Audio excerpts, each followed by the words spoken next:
Sky TV.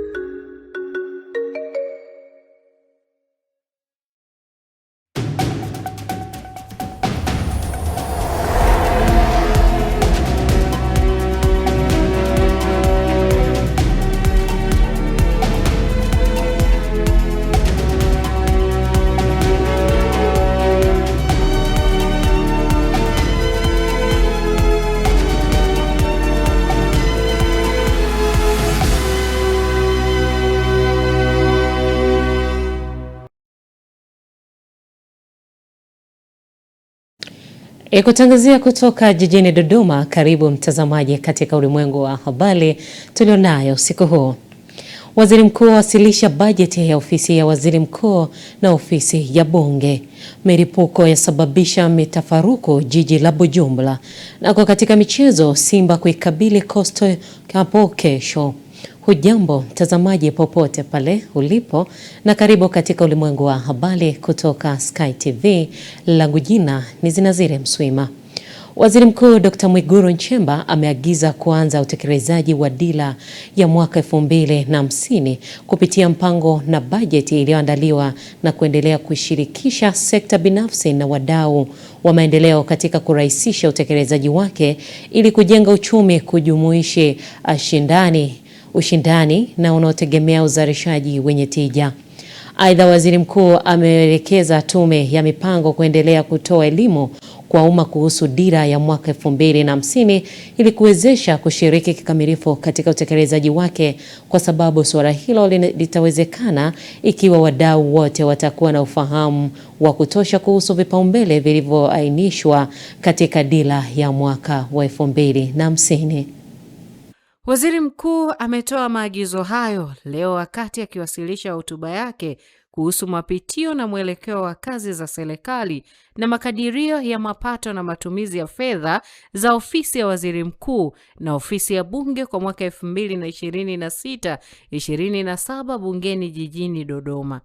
Dr. Mwigulu amesema dira ya mwaka 2050 iliyozinduliwa na Mheshimiwa Rais Dr. Samia Suluhu Hassan mnamo tarehe 17 mwezi Julai mwaka jana, ambayo itaongoza mipango ya maendeleo katika miaka 25 ijayo, inalenga kujenga taifa jumuishi lenye ustawi kwa wote, lenye haki na linalojitegemea. Mpango na bajeti itakayopitishwa na bunge hili ni hatua ya kwanza ya utekelezaji wa mpango wa 4 wa maendeleo ya taifa wa miaka mitano, yani 2026-2027 hadi 2030-2031 na dira ya 2050. Utekelezaji wa dira hiyo utawezesha taifa kuwa na uchumi wenye thamani ya dola za Kimarekani trilioni 1 na wastani wa pato la mtu mmoja kuwa dola za Kimarekani 7,000 ifikapo mwaka 2050. Kwa hiyo dira tunayo na dhima tunayo na malengo tunayotaka kuyafikia tunayo, tena malengo ya watu wanaojiamini. Dola 7,000 kwa mtu mmoja, uchumi wa dola za Kimarekani trilioni 1 ifikapo 2050. Nchi yetu imekuwa ikiongozwa kwa mipango thabiti ya maendeleo. Sote tunakumbuka kuwa katika kipindi cha miaka 25 iliyopita tuliongozwa na dira ya taifa ya maendeleo 2025 ambayo ilitafsiriwa katika mipango mitatu ya maendeleo ya taifa ya miaka mitano. Mpango wa kwanza wa maendeleo ya taifa wa miaka mitano ulitekelezwa kwa mwaka 2011, 12, 2015, 16 ukiwa na dhima ya kufungua fursa fiche za ukuaji wa uchumi. Mpango wa pili wa maendeleo wa taifa wa miaka mitano ulitekelezwa mwaka 2016-17 hadi 2020-21 ukiwa na dhima ya kukuza uchumi wa viwanda na maendeleo ya watu. Mpango wa tatu wa maendeleo wa miaka mitano ulitekelezwa kwa mwaka 2021-2022 hadi 2025-2026 ukiwa na dhima ya kujenga uchumi shindani na viwanda kwa maendeleo ya watu, ambao ndio unaokamilisha utekelezaji wa dira 20. Mheshimiwa Spika, nihitimishe hotuba yangu kwa kuwaahidi wananchi kuwa serikali ya awamu ya 6 chini ya uongozi mahiri wa Daktari Samia Suluhu Hassan, Rais wetu wa Jamhuri ya Muungano wa Tanzania, itaendelea kuwatumikia Watanzania kwa moyo wa dhati kwa kuzingatia kauli mbiu ya kazi na utu, na tunasonga mbele. Katika kuhakikishia hilo, ninasisitiza watumishi wote wa umma kufanya kazi kwa bidii na maarifa ili kutoa huduma iliyo bora kwa wananchi bila upendeleo. Kutoka Dodoma, Lais Saidi, Sky TV. Tuangazie taarifa nyingine mtazamaji, kutoka kule mkoani Geita. Kamati ya ulinzi na usalama wilaya Geita imetoa maagizo kwa Tume ya Madini, RUWASA na Bonde la Ziwa Victoria kuchukua sampuli za maji ambayo yanapita katika mradi wa uchejuaji madini wa Simon Kiganga Simoni uliopo kijiji cha Nyakagwe, ambao siku za hivi karibuni ulisababisha ng'ombe 13 kufa baada ya kunywa maji yanayodhaniwa kuwa na sumu. Kamati hiyo ikiongozwa na mwenyekiti wake ambaye pia ni mkuu wa wilaya ya Geita Hashim Komba imefika eneo la mradi huo wa uchenjuaji madini kujiridhisha kuona eneo lililotokea tukio pamoja na kutoa maelekezo ili kuzuia madhara kama hayo yasijitokeze kwa wakati mwingine. Kamati hiyo imeiagiza Tume ya Madini, RUWASA pamoja na Bonde la Ziwa Victoria kuchukua sampuli za maji yanayodhaniwa kuleta madhara ili kujiridhisha juu ya usalama wa maji yanayotumiwa katika maeneo hayo. Ni vyema wenzetu wa Tume ya Madini mkashirikiana vyema na wenzetu wa RUWASA pamoja na watu wa Bonde la Ziwa Victoria, mkachukua sampuli za maji ambayo yanapita kwenye maeneo haya na ambayo yanakwenda mbali kidogo na maeneo haya kulingana na mtiririko wa hayo maji madogo madogo tunayoyaona, ili mkaendelea kujiridhisha pasipo shaka juu ya usalama wa maji ambayo yanatumika kwenye ukanda huu. Tunaweza tukawa tumeconcentrate na eneo ambalo ndio changamoto hiyo ilitokea ya ng'ombe, lakini labda tukakuta overflow ilikwenda mbali zaidi. Kwa jiridhisheni pasipo shaka ili tuweze kutoa ushauri wa jumla kwa wenzetu wote ambao wanatumia ardhi kwenye eneo hili pamoja na vyanzo vya maji katika kuchukua tahadhari na kama sehemu ya kuendelea kujiridhisha juu ya usalama wa maji ambao upo kwenye maeneo. Komba ameagiza pia kufanyika ukaguzi wa mara kwa mara katika miradi ya uchenjuaji madini, huku akiwataka maafisa mifugo kutoa elimu kwa wafugaji kuchukua tahadhari wanapochunga mifugo yao maeneo ya machimbo ili mifugo yao isiweze kunywa maji yenye sumu. Kaimu afisa madini mkazi mkoa wa Geita anaeleza namna tukio lilivyotokea. Lakini baada ya ukaguzi kufanyika ukihusisha ofisi ya madini, mtendaji wa eneo husika, mheshimiwa diwani na daktari wa mifugo, palibainika kwamba ng'ombe wale wamefariki kutokana na kunywa maji yenye sumu. Sasa kwa uelewa tu wa haraka, mara nyingi sumu ambayo ni hatari na inaweza kumuua ng'ombe kwa haraka sana kwenye miradi yetu hii ni sumu ya cyanide. Na sehemu pekee inapotumika sumu ya cyanide ni kwenye miradi hii ya uchenjuaji, kwa maana ya vat leaching plant. Kwenye mialo kule hatutumii sana ile. Kwa baada ya kufuatilia kaonekana kwenye plant ya Bwana Simon Kiganga kuna alama za kutiririka kwa maji kutoka kwenye shimo la kuhifadhia maji yenye sumu. Diwani wa kata ya Butobela Pasco Mapungo amemshauri mwekezaji wa mradi uliosababisha ng'ombe 13 kupoteza maisha kuboresha miundombinu. Lakini ushauri wa jambo hili Bwana Simon Kiganga, mimi ningeomba ungeleta tu mashine ukachimba kwa grader. Kwa mikono bado usalama ni mdogo, mvua ni kubwa, zinanyesha zinatiririsha maji. Ushauri wangu kwako, kazi iko vizuri kwa sababu tunalenga kuzalisha, hatutegemei kuona haya. Tunalenga tuone wewe unaendelea kulipa kodi, mapato yanaingia serikalini na nini, na wewe unanufaika pia. Kwa upande wa mmiliki wa mradi wa uchenjuaji wa madini Bwana Simon Kiganga na mmiliki wa ng'ombe wamesema jambo lao wameshamalizana. Nilikuwa naumwa, lakini walifanya kazi nzuri sana na nilikubali kufuata maelekezo wanayotoka, sababu ng'ombe nilikuwa siwaoni, ndio nilishindwa nyingine. Kutoka katika kijiji cha Nyakagwe, halmashauri ya wilaya ya Geita mkoani Geita, Michael Francis Bundala, Sky TV. Mkuu wa wilaya ya Mbeya Solomon Itunda amewahimiza wadau na wananchi kushiriki kikamilifu katika kusaidia makundi yenye uhitaji, hasa watoto yatima na wanaishi katika mazingira magumu kwa lengo la kuwajengea maisha bora. Taarifa ya mwandishi wetu kutoka mkoani Mbeya inafafanua zaidi. Akizungumza akiwa mgeni rasmi katika ziara ya kutembelea vituo vya kulelea watoto yatima jijini Mbeya, katika kituo cha Aisha Foundation pamoja na kituo cha kanisa la KKT Diocese ya Konde, ikiwa ni sehemu ya maadhimisho ya miaka 25 ya Chuo cha Utumishi wa Umma Tanzania, Itunda amesema ushiriki wa jamii ni muhimu katika kuboresha ustawi wa watoto hao. Mmeona hakuna sababu ya kutumia fedha nyingi, kukodisha maspika, kufanya makongamano, kupoteza zaidi ya mabilioni. Mmeamua kutumia fedha ambayo mngeweza kuipeleka kwenye vyombo vya habari na mambo mengine kugusa maisha ya yatima na watoto ambao wana mahitaji maalum. Kwa upande wake, mkurugenzi wa Chuo cha Utumishi wa Umma kampasi ya Mbeya Saidi Zagamba amesema katika kuadhimisha miaka 25 ya chuo hicho, wameona ni vyema kutoa msaada wa vitu mbalimbali katika vituo hivyo venye thamani ya zaidi ya shilingi milioni 3. Mahitaji mbalimbali kama mlivyoyaona, kuna mbuzi, kuna mchele, kuna sukari, kuna mafuta, maharage na vitu vingine mbalimbali tumeviwasilisha kwao. Vifaa hivi vina gharama zaidi ya milioni 3. Nasema milioni 3 kwa sababu tumetembea vituo viwili. Kwa hivyo tumesema tuwapatie wenzetu.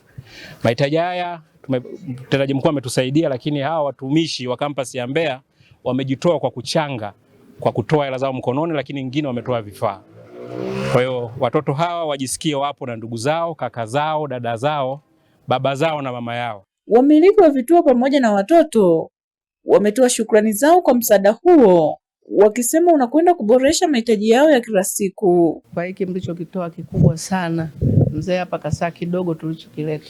Hakuna kidogo kwenye swadaka, na mmefanya jambo zuri sana, kwa sababu swadaka ya kutoa mwenyewe moja kwa moja ndio inayopokelewa kwa Mungu.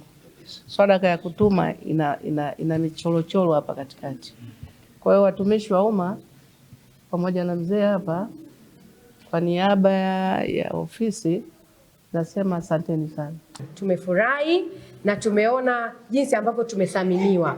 Kwa watoto hawa ni alama ambazo hazitafutika. Maneno mnayoyazungumza kwao yanaweka alama kwenye nafsi zao, lakini na kuwaonyesha kumbe na wao wanaweza kufika mbali. Asanteni sana, tunawapenda. Mkuu wa wilaya tunakushukuru, Mungu akusaidie katika majukumu yako. Watumishi wa umma tunawashukuru sana, Mungu awasaidie katika kazi zenu. Nikiripoti kutoka mkoani Mbeya, Upendo Kibetile, Sky TV.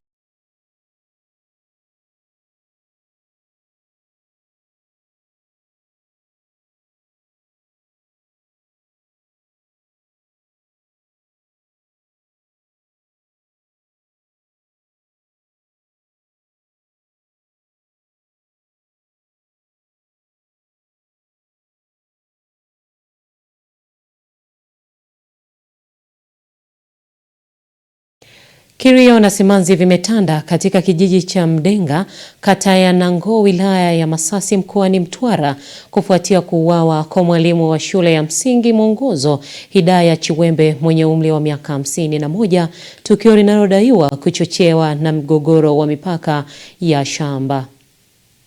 Kwa mujibu wa jeshi la polisi, chanzo cha tukio kinahusishwa na mgogoro wa mipaka ya shamba, ambapo marehemu anaripotiwa kupoteza maisha kwa kupigwa kichwani na kunyongwa shingo baada ya kushambuliwa akiwa shambani kwake usiku wa Machi 28, huku mtuhumiwa akitoweka mara baada ya tukio hilo. Mwanamke mmoja anaitwa Hidaya Hassan Chiwembe mwenye umri wa miaka 51, kabila la Miao, dini yake ni Muislamu na ni mwalimu wa shule ya msingi Mwongozo na ni mkazi wa kijiji cha Mdenga. Baada ya kumuaji kumpiga kitu butu kichwani na kumnyonga shingo na baadaye kutoweka. Jeshi la polisi linaendelea na msako mkali kumtafuta mhusika, kwa sababu tayari tumeshamfahamu ni nani, ambaye baada ya tukio hilo alitoroka, lakini tuko mbioni kuendelea na uchunguzi, na mara tutamkamata basi tutamfikisha kwenye vyombo vya sheria. Inasadikiwa kuna aina fulani ya ugomvi wa gombania eneo ambalo ni la marehemu ambaye alikuwa anamiliki. Sasa watu wengine wanachimba udongo kwa ajili ya kutengeneza matofali. Sasa baada ya kukatalia hilo eneo, ndio huyo mtuhumiwa aliamua kumuondoa ili kupata nafasi ya kufanya anavyotaka.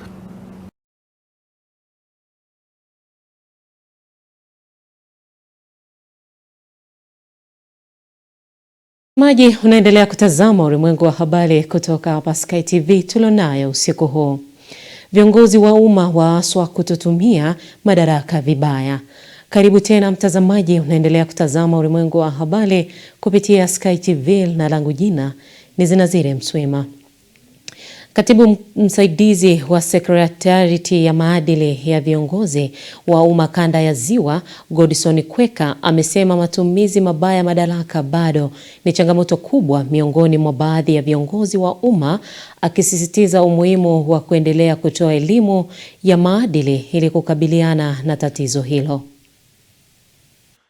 Akizungumza kwenye kikao kazi kilichowakutanisha Sekretarieti ya maadili ya viongozi wa umma na wawakilishi wa vyombo vya habari kutoka mikoa ya kanda ya Ziwa kilichofanyika mjini Geita, Kweka amesema Sekretarieti hiyo hupokea wastani wa malalamiko kati ya 25 hadi 30 kwa mwaka kutoka katika mikoa ya kanda ya Ziwa, hali ambayo inaonyesha bado kuna uhitaji wa kuongeza juhudi katika kusimamia maadili ya uongozi. Sisi kama nilivyosema, tunasimamia viongozi wa umma, sio watumishi wa umma.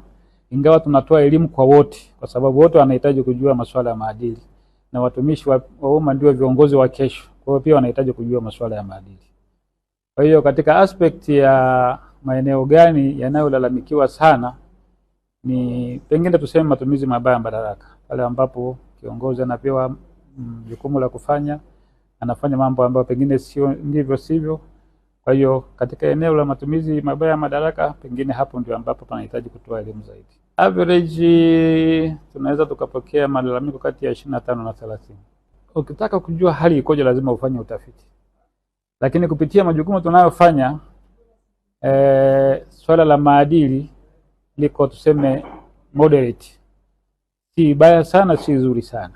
Kwa hiyo bado kunahitaji kujenga maadili katika jamii ili tuweze kufikia katika hatua ambayo tunahitaji. Kikubwa ni kwamba viongozi wa umma wazingatie maadili. Ni kuna miiko ya uongozi, kwamba kiongozi umepewa jukumu, zingatia yale ambayo umeambiwa utekeleze. Na rai yangu kwa wananchi ni kwamba pale ambapo mwananchi anaona kwamba kuna ukiukwaji wa maadili, mara moja atoe taarifa ili Sekretarieti ya maadili iweze kuchukua hatua. La kwanza, hasa kwa utafiti ambao nimekuwa nikifanya kama mwandishi, wananchi mara nyingi wanalalamikia huduma ambazo zinakuwa sio za kuridhisha, kwa maana lugha ambazo wanakutana nazo, lakini wakati mwingine wanakutana na vitendo vya rushwa, na tumeona vitendo vya rushwa ambavyo vinasababisha huduma zisiwe nzuri na vinawakwaza wananchi, kwamba anapoenda kwenye ofisi ya mtumishi wa umma akianza kuzungushwa, tafsiri yake ni kwamba kama ni mwenyekiti wa kama ni kiongozi wa serikali za mitaa, kwamba hapa kuna kiashiria cha kwamba ampe kitu kidogo ili aweze kumhudumia. Lakini jambo lingine tunalokutana nalo ni swala la, yani ni kama viongozi wanatafsirika kama ni viongozi maslahi, watu wa tamaa ya mali. Kwa hiyo unakuta mwisho wa siku wanashindwa kuwahudumia wananchi ipasavyo. Kwa hiyo ni vitu ambavyo hata hapa pia tumepitishwa kwamba wananchi wanatakiwa viripoti ili wenzetu wa Sekretarieti ya maadili ya viongozi waweze kuchukua hatua na kuweza kuwaweka katika mstari wa kuwatumikia Watanzania ipasavyo. Kwa sababu tumeona kwamba kuna wananchi walikuwa hawajui kwamba kuna sehemu ya kuweza kutoa maoni yao ama kutoa kero zao na wao wakasikilizwa. Maana wengi walikuwa wanajua kwamba viongozi walioko madarakani wao hawawezi kutolewa maoni yoyote. Walikuwa wanakubaliana na kila chochote kinachokuja. Mwingine anakuwa na dukuduku ya kutoa, lakini anajiuliza ni wapi apeleke. Lakini kwa elimu ambayo nimeipata kama mwandishi wa habari, kwanza nitaifikisha kwenye jamii kwa wananchi waweze kuelewa, na kisha na wao wawe na uwezo wa kuzungumza ili matakwa yao yafanyiwe kazi. Jina langu ni Obadia Mashamba. Kwa kweli kwa asilimia kubwa mafunzo haya kwanza ni mazuri. Ukianza kuzungumzia kuhusiana na maadili, Sekretarieti ya maadili ya viongozi wa umma ni neno mtambuka, lakini kwa asilimia kubwa kama ambavyo tumeyapokea sisi kama waandishi wa habari ama kama vyombo vya habari, tutafanyia kazi kwa ajili lengo kubwa ni kuhakikisha kwamba jamii inafahamu ni wapi ambapo inaweza kupeleka taarifa kuhusiana na masuala haya yanayohusu viongozi. Mariango Mogeta, Sky TV. Serikali imewahimiza wananchi kubadili mitazamo na kutambua kwamba taka ni fursa za malighafi yenye thamani inayoweza kuleta tija na kufikia malengo ya kuziondoa katika mazingira. Jijini Dar es Salaam na Waziri wa Nchi Ofisi ya Makamu wa Rais, Muungano na Mazingira, Hamad Yusuf Masauni, wakati wa maadhimisho ya Siku ya Kimataifa ya Kuondoa Taka, ambapo amesema serikali imeweka mikakati madhubuti ya kuimarisha mfumo wa usimamizi unaolenga kupunguza uzalishaji wa taka. Serikali yetu kupitia uongozi wake, swala la mazingira imelipa umuhimu mkubwa sana katika mipango ya sasa ya ndani na ya kimataifa, pamoja na mipango ya baadaye ya maendeleo ya nchi yetu. Bado kama ilivyo sehemu nyingi katika nchi yetu, bado tuna changamoto za mazingira katika nchi hii, ikiwemo changamoto za taka. Mikakati yetu kama serikali ya kusaidia kumaliza matatizo hayo, lakini kwa mkoa wa Dar es Salaam, nyinyi mashahidi, bado mpaka leo tunaona kuna utupaji na uzagaji holela wa taka upo juu ya jitihada hizo mbalimbali ambazo kwa pamoja tunatakiwa kama serikali na wananchi tushirikiane kusimaliza. Kwa upande wa Tanzania, kauli mbiu ya kitaifa ni kutambua kwamba taka ni fursa, ikisisitiza kuwa taka si uchafu, bali taka ni malighafi yenye thamani ambapo endapo itasimamiwa na kutumika vyema itaweza kuleta tija sana kwa mtu mmoja mmoja na kwa jamii kwa jumla wake. Ni wakati sasa wa kubadili mtazamo kuwa taka si uchafu, bali ni rasilimali yenye thamani kubwa. Mabaki ya chakula yanaweza kuzalisha mbolea na nishati, plastiki inaweza kurejelezwa na kuwa bidhaa mpya, na chuma chakavu kinaweza kurejelezwa na kuzalisha bidhaa nyingine. Ninatoa wito kwa kila mmoja wetu, kuanzia maeneo ya makazi, biashara na viwandani, kuchukua hatua madhubuti za kupunguza uzalishaji wa taka, kuchambua taka katika vyanzo vyake na kuimarisha utamaduni wa kuchakata taka. Baadhi ya wadau wameeleza namna walivyowekeza katika teknolojia ya kisasa ya kuchakata taka. Taka ambazo ni nyingi zinazozalishwa kwa wingi ni taka za organic. Kwa sisi kama wadau wakubwa tuliangalia nini kifanyike. Ndipo ukiangalia mradi wetu pale, tumeanza ule mradi unaitwa mradi wa nzi weusi, ambao wao ni rafiki wa mazingira. Wanachokifanya wao, chakula chao ni takataka, kwa sababu wale nzi hawana mfumo wa chakula kama unaweza kuleta madhara yoyote. Kazi yao ni kutagia tu mayai. Wanatagia mayai, alafu tunatengeneza ile sai kutoka mayai kuja itakapototoa yale mayai, ndipo sisi tuanza kuweka mboga na matunda au chakula chochote, taka zote takaoza zile za organic tunaanza kuweka. Hatimaye watatoka katika ule udogo, watakuwa stage fulani, ndipo tunapata chakula cha samaki, chakula cha mifugo. Tunapenda kuambia jamii kwamba wapunguze matumizi ya taka isiyo ya lazima. Mfano, kutumia mifuko mbadala badala ya kutumia mifuko ya plastiki ambayo mwisho wa siku inaishia kwenye mazingira na kuharibu mazingira. Alafu pia hii mifuko ina athari kwenye afya za binadamu. They are enjoying a remission of the zero duty remission, and so they pay no tax to the government, to the country. So their price is lower than our price because we are paying tax to this country, and so I mean this is completely unfair competition to us. So we are facing this big challenge to us. Kutoka Dar es Salaam, Nora Damian, Sky TV. Wananchi wa mkoa wa Songwe wametakiwa kujiunga na bima ya afya ili kujikinga na gharama kubwa za matibabu. Wito huo umetolewa na mganga mkuu wa mkoa wa Songwe, Dr. Kasurulu, katika semina maalum iliyoandaliwa na Umoja wa Wanawake wa CCM UWT iliyofanyika Vwawa, Mbozi.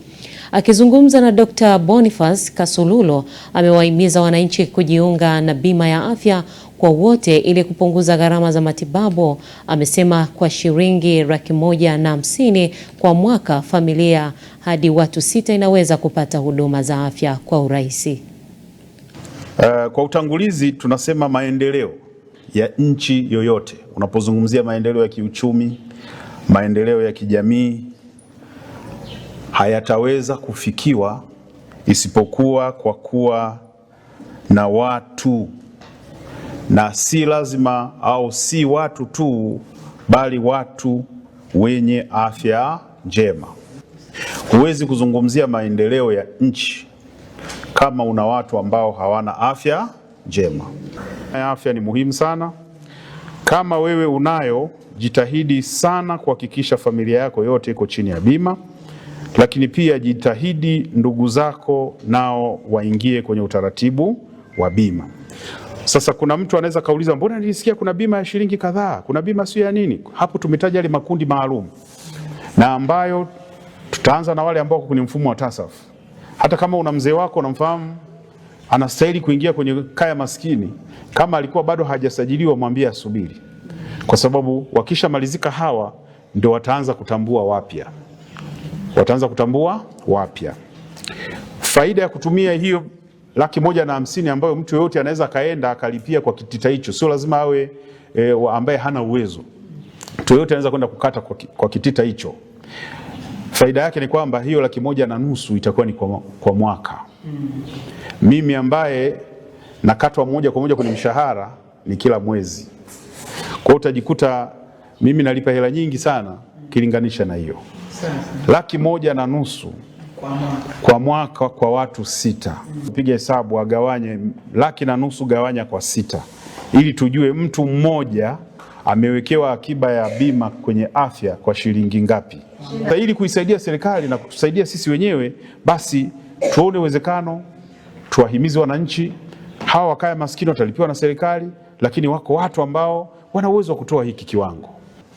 Hizi huduma 372 zinajumuisha huduma zile za kufungua faili, kuona na daktari, lakini pia huduma za maabara na radiolojia, huduma za upasuaji mdogo na mkubwa, huduma za dawa na vifaa tiba. Ndio huduma za msingi. Ukienda pale utahitaji vipimo, ziko. Utahitaji dawa, ziko. Utatibiwa katika ngazi zote, kwa maana ya zahanati, kituo cha afya, hospitali ya wilaya, hospitali ya mkoa, hospitali ya kanda, hospitali ya taifa, lakini kwa kuzingatia utaratibu wa nini? Wa rufaa. Mtazamaji, baada ya mapumziko mafupi tutawaletea habari za biashara pamoja na uchumi.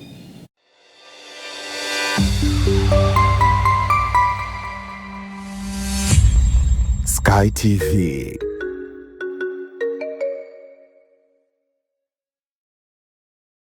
Habari, jina langu ni Sarah kutoka ya ZIC. Kazi yangu ni kukuongoza katika kufanya maamuzi sahihi ya kujikinga wewe na mali yako dhidi ya majanga yasiyotarajiwa kwa kupata bima kutoka ZIC. Je, unaifahamu ZIC? ZIC ni shirika la bima lililoanzishwa mwaka 1969 kutoa huduma za bima kwa wananchi, taasisi za umma na binafsi kwa lengo la kulinda uchumi wa watu binafsi na nchi yetu kwa ujumla.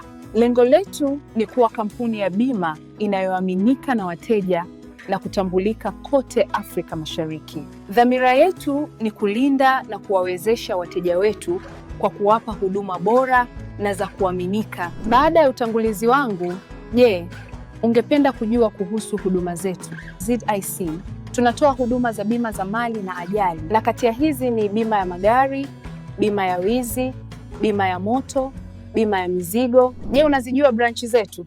Kuhakikisha tunawafikia wateja wetu nchi nzima, tunatoa huduma zetu kupitia ofisi zetu kuu zilizopo mtaa wa Mpirani pamoja na matawi yetu yafuatayo: Amani, Marhubi, Chake Chake, Dar es Salaam, Dodoma, Mwanza, Kahama, Arusha, Tanga, Mbeya na Mtwara. Unajua ni njia gani tunazotumia kuwapa wateja wetu huduma? Tunatoa huduma kupitia ofisi zetu, kupitia mawakala na madalali wa bima waliosajiliwa na Mamlaka ya Bima Tanzania, kupitia mawakala wa Bank Assurance na pia kupitia mitandao ya simu kupitia Voda Bima na Mix by Yas. Karibu ufurahie huduma zetu kwa masaa 24. Tunakujali.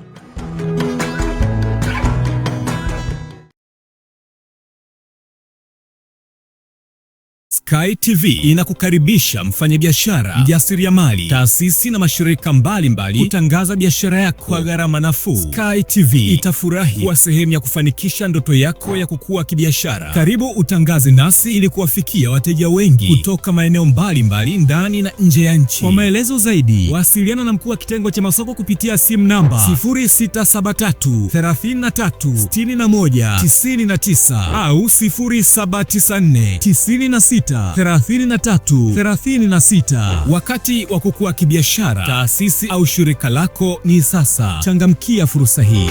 Sky TV, above the limit.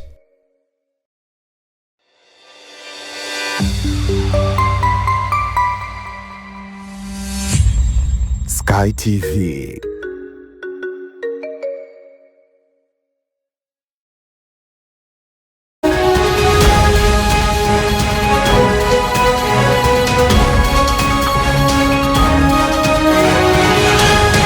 Biashara na uchumi. Mtazamaji, karibu katika habari za biashara na uchumi. Mimi ni Jeremia Isaya.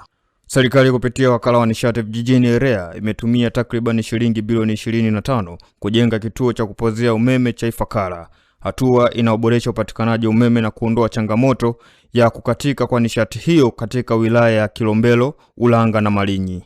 Kwa hiyo mradi huu ambao leo jukwaa la Rili wamekuja kutembelea ni mradi wa mfano na wa kuigwa, na ndo kituo cha kupooza umeme kikubwa kilichojengwa chini ya wakala nishati vijijini REA, na tunao fahari kuhakikishia kwamba wananchi sasa wa wilaya za Kilombero na Ulanga na Malinyi kwamba watapata umeme wa uhakika, na wawekezaji wasisite kufika katika maeneo haya kufanya shughuli za kiuchumi, lakini pia itaimarisha usalama maeneo haya pamoja na ustawi wa jamii kwa kupatia huduma za jamii zilizo bora na za kisasa. Kwa kweli tunawashukuru sana REA kwa uwekezaji ambao wameufanya katika eneo letu la kujenga substation.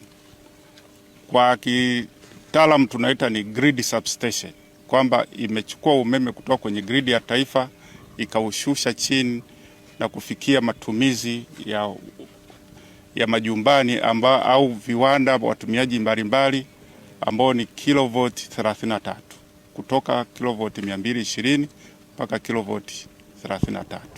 Mtazamaji, tuangazie viwango vya ubadilishaji wa fedha kwa mujibu wa Benki Kuu ya Tanzania BOT. Dola ya Marekani imenunuliwa kwa shilingi 2568 na senti 72 na kuuzwa kwa shilingi 2594 na senti 41. Paundi ya Uingereza imenunuliwa kwa shilingi 3402 na senti 01 na kuuzwa kwa shilingi 3436 na senti 03. Euro ya Ulaya imenunuliwa kwa shilingi 2955 na senti 82 na kuuzwa kwa shilingi 2985 na senti 38. Yuan ya China imenunuliwa kwa shilingi 372 na senti 39 na kuuzwa shilingi 376 na senti 12. Nayo yen ya Japani imenunuliwa kwa shilingi 16 na senti 11 na kuuzwa kwa shilingi 16 na senti 27. Randi ya Afrika Kusini imenunuliwa kwa shilingi 150 na senti 84 na kuuzwa kwa shilingi 152 na senti 35. Shilingi ya Kenya imenunuliwa kwa shilingi 19 na senti 72 na kuuzwa kwa shilingi 19 na senti 92. Faranga ya Rwanda imenunuliwa kwa shilingi 1 na senti 75 na kuuzwa kwa shilingi 1 na senti 77. Nayo shilingi ya Uganda imenunuliwa kwa senti 68 na kuuzwa kwa senti 68.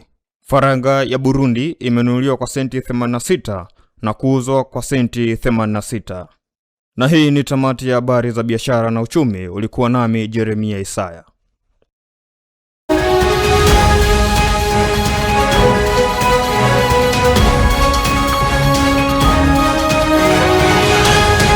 Biashara na uchumi.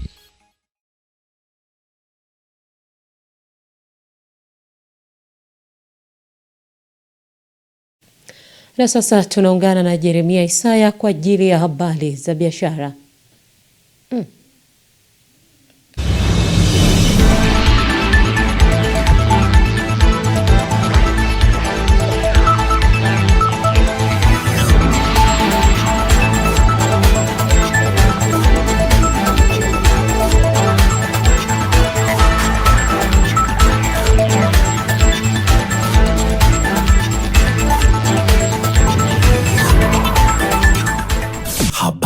kimataifa.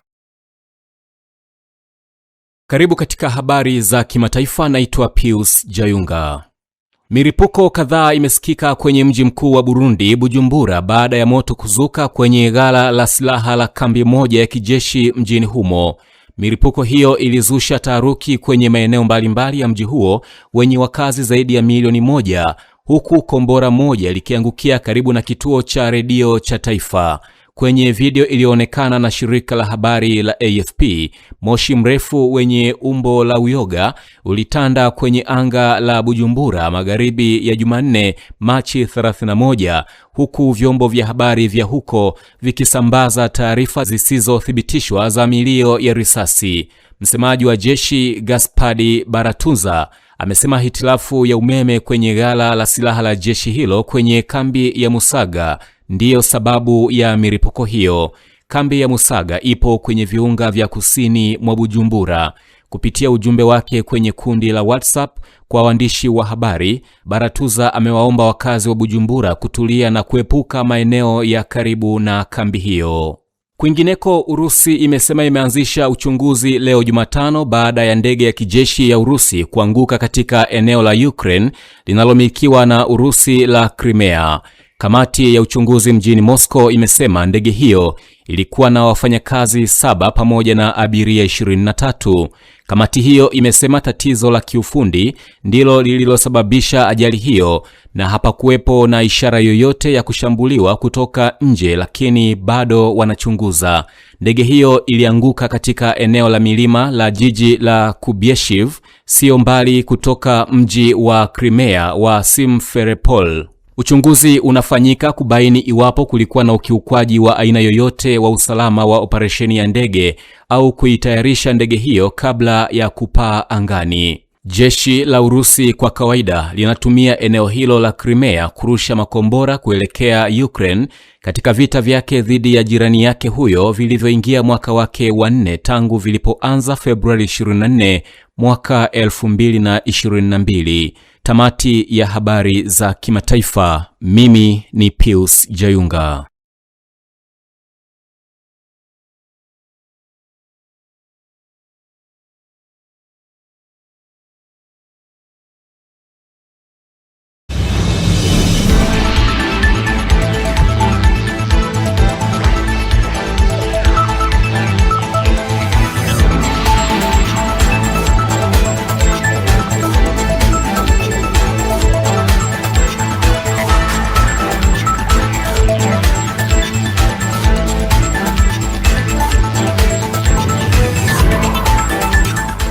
Habari za kimataifa.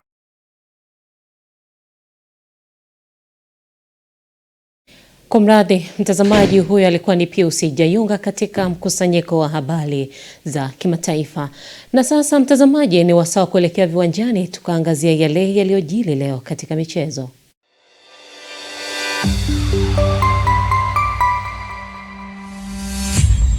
Sky TV.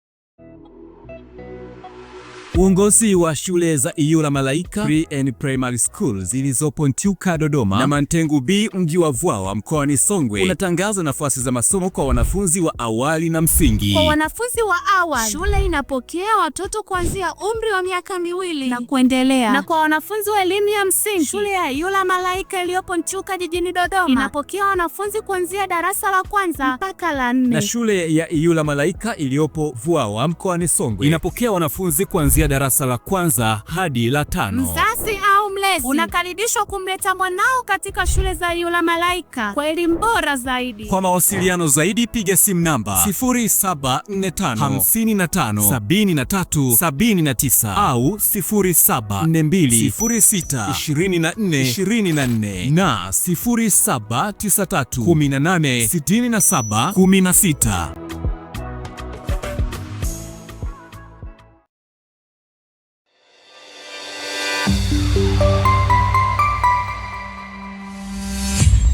Sky TV.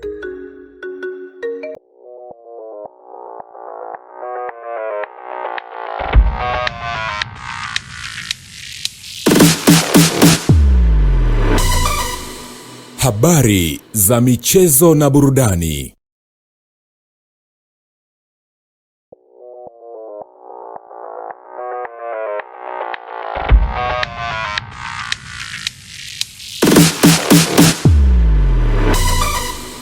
Habari za michezo na burudani. Habari za usiku huu, mtazamaji wa Ulimwengu wa Habari. Sasa ni wasaa mzuri wa kuelekea viwanjani katika habari za michezo pamoja na burudani. Jina langu Lai Saidi.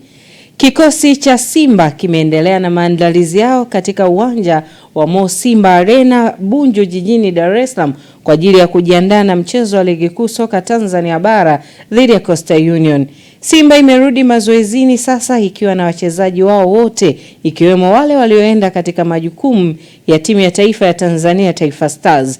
Simba watawaalika Coastal Union siku ya kesho katika dimba la Meja Jenerali Samuyo Mbweni jijini Dar es Salaam, ambapo mchezo huo utapigwa majira ya saa 1 usiku. Kocha msaidizi wa kikosi cha Simba Selemani Matola na mchezaji Daudi Semfuko wamezungumzia walivyojipanga kuikabili Coastal Union, huko kwa upande wa Coast, kocha mkuu Mohamed Muya na mchezaji Mabadi wamesema kuwa wanatambua uwezo wa Simba, lakini wamekuja kupambana kutafuta alama 3 muhimu.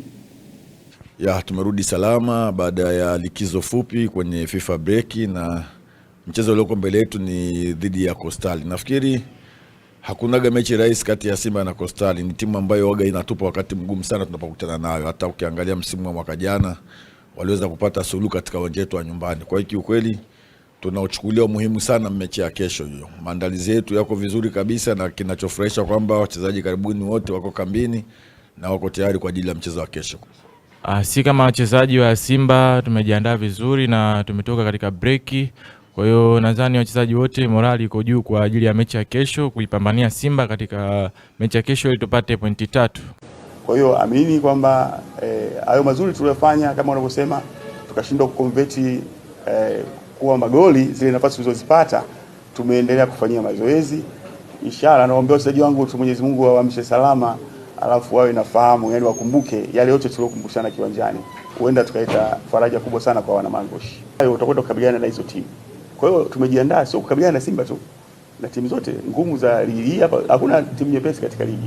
Kwanza tunabudi kumshukuru Mwenyezi Mungu kutufikisha mahali hapa salama, na pia kutufikisha katika mkoa huu wa Dar es Salaam tukiwa salama. Sisi kama wachezaji tumejiandaa vizuri kulingana na maelekezo anayotupa mwalimu kuikabili mchezo wa Simba. Tutaenda uwanjani katika siku ya kesho kuikabili Simba, pia kujua tu ni timu kubwa na tutaenda uwanjani kuiheshimu kama ilivyo ukubwa wake. Katika timu ya Simba kwenye nchi hii ni kubwa sana. Kwa hiyo lazima kama wachezaji tuwe na akili na alichotufundisha mwalimu tusikizingatie zaidi ili kwenda kupambana kwenye mchezo huu. Chama cha mpira wa miguu wilaya ya Temeke TEFA leo kimezindua gari maalum kwa lengo la kujali afya michezoni, hasa kwa wachezaji kwa pesa zao wenyewe. Mwenyekiti wa chama cha mpira wa miguu wilaya Temeke Athumani Nyamlani amesema kuwa kupitia fedha hizo ambazo zimetolewa na wao wenyewe wamejibana ili kununua gari hilo ili liweze kuwasaidia na kuhakikisha mpira unakaa kwenye miundombinu mizuri zaidi.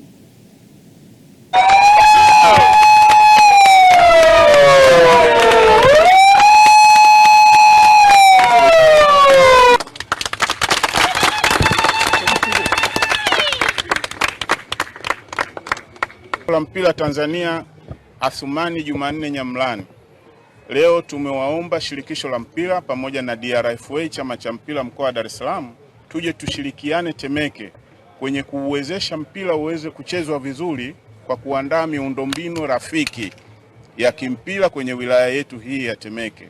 Chama cha mpira wilaya ya Temeke kwa pesa yetu ya ndani tumeweza kutafuta kifaa kwa maana ya gari ambayo itaweza kutusaidia kuepukana na changamoto ndogo ndogo uwanjani ili kutufikisha eneo lingine kwa ajili ya kumaliza hizo changamoto. Tumeweza kujibana kununua gari ambayo hatudaiwi sehemu yoyote na inasoma jina la chama cha mpira wilaya ya Temeke. Leo tumekuomba wewe kiongozi wa mpira msaidizi Tanzania uje ufanye uzinduzi ili tuweze kulitumia gari hili ambalo ni mali ya chama cha mpira wilaya ya Temeke.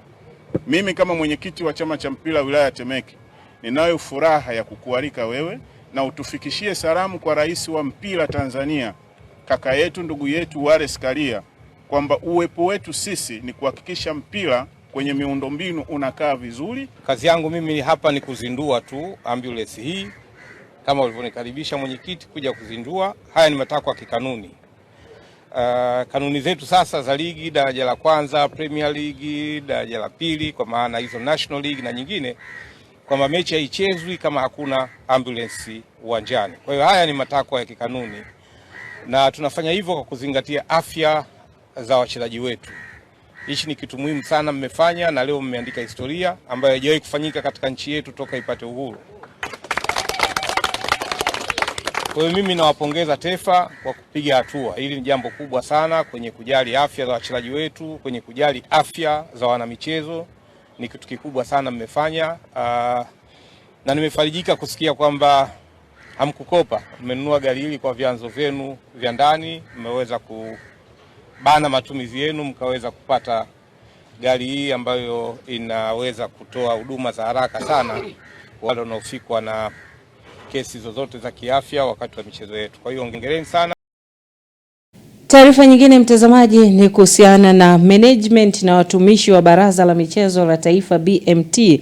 Leo Aprili mosi mwaka huu wamekutana ukumbi wa uwanja wa Benjamin Mkapa jijini Dar es Salaam na kufanya tathmini ya mpango mkakati wa mwaka 2021-2025 na kuanza maandalizi ya mpango mwingine 25-26 hadi 2030 mpaka 2031. Kikao hicho kinalenga kuweka mikakati madhubuti ya kuendeleza sekta ya michezo nchini, ikiwa ni pamoja na kuboresha miundombinu, kuibua na kukuza vipaji, pamoja na kuongeza ushindani katika ngazi za kitaifa na kimataifa. Hatua hii inaonyesha dhamira ya BMT katika kuhakikisha michezo nchini inaendelea kupiga hatua na kuleta mafanikio makubwa zaidi kwa taifa. Na tukielekea kimataifa, ambapo timu ya taifa ya DR Congo imefanikiwa kufuzu kushiriki michuano ya kombe la dunia kwa mwaka 2026 baada ya kuibuka na ushindi mwembamba wa bao 1-0 dhidi ya Jamaica, ambapo mchezo huo uliweza Kongo kujihakikishia nafasi katika mashindano yatakayofanyika katika nchi 3, Marekani, Mexico na Canada. Bao pekee la ushindi lilifungwa na beki Axel Tuanzebe, ambaye ameendelea kuwa muhimili muhimu ndani ya kikosi hicho tangu alipoanza kuitumikia timu ya taifa kwa mwaka 2024, akianza safari yake kwa mechi dhidi ya Senegal. Na kabla ya kujiunga na DR Congo, Tuanzebe aliwahi pia kuitumikia timu ya taifa ya Uingereza katika ngazi ya vijana, lakini baadaye aliamua kubadili mwelekeo na kuichezea taifa la asili yake ambayo ni Kongo, uamuzi uliokuja kuzaa matunda makubwa ndani ya kipindi kifupi. Na ushindi huo unaandika historia mpya kwa DR Congo, ambayo sasa inarejea kwenye michuano ya kombe la dunia kwa mara ya kwanza tangu mwaka 1974, ikiwa ni baada ya miaka 52 ya kusubiri kurejea kwenye jukwaa kubwa zaidi la soka duniani. Kwingineko ni kuhusiana na kipa wa timu ya taifa ya Italia Gianluigi Donnarumma. Yupo kwenye moja ya nyakati ngumu kwenye maisha yake ya soka, hususan ndani ya timu ya taifa, kwani ndoto yake ya kucheza kombe la dunia itaendelea kusubiri licha ya kuwa na umri wa miaka 27. Bado hajawahi kucheza kombe la dunia akiwa na timu ya taifa ya wakubwa ya Azzurri. Mara ya mwisho Italia kushiriki kombe la dunia ilikuwa ni mwaka 2014, kipindi ambacho lango lao lilikuwa mikononi mwa legend Gianluigi Buffon. Tangu hapo kizazi hiki cha Italia kimeendelea kukosa tiketi ya mashindano hayo makubwa, jambo ambalo limemfanya Donnarumma kubaki bila uzoefu wa World Cup licha ya kuwa mmoja wa makipa bora duniani.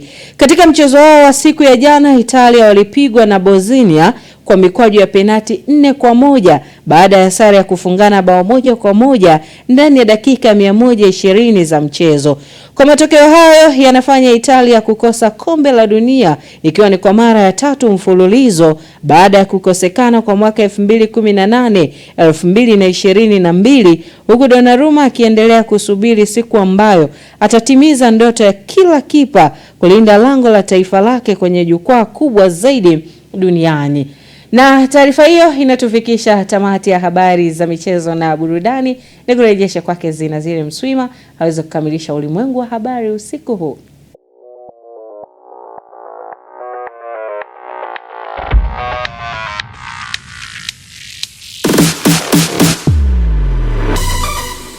Habari za michezo na burudani.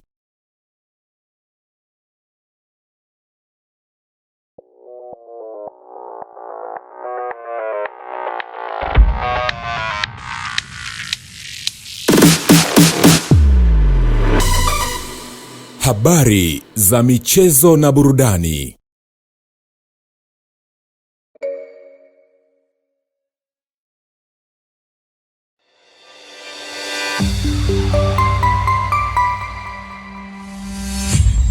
Sky TV.